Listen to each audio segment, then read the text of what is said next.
ভ্যাটাগুড়িতে নিষিদ্ধ ইয়াবা ট্যাবলেট সহ এক ব্যক্তি গ্রেপ্তার। দিনহাটা থানা পুলিশ ভ্যাটাগুড়ি এলাকা থেকে নিষিদ্ধ মাদক ইয়াবা ট্যাবলেট সহ এক ব্যক্তিকে গ্রেপ্তার করে।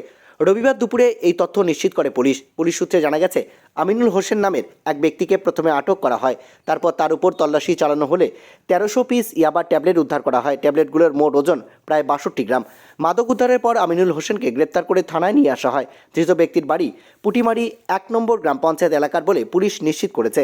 পুলিশ জানিয়েছে, মাদক নিয়ন্ত্রণ আইনের নির্দিষ্ট ধারায় ধৃত ব্যক্তির বিরুদ্ধে মামলা দায়ের করে আজ তাকে দিনহাটা মহকুমা আদালতে তুললে আদালতের বিচারক তাকে জেল হেফাজতের নির্দেশ দেয়।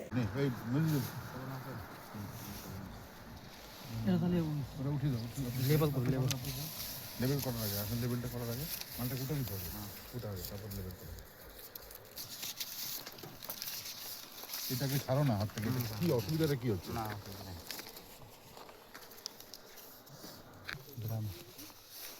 ও পরিমাণ মনে কত?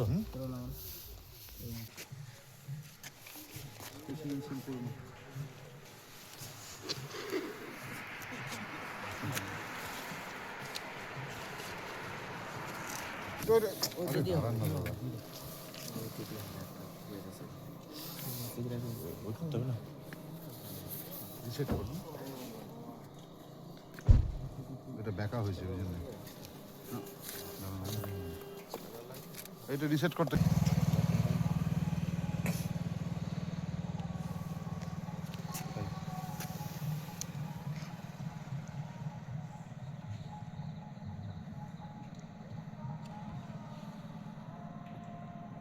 চলো চলো চলো।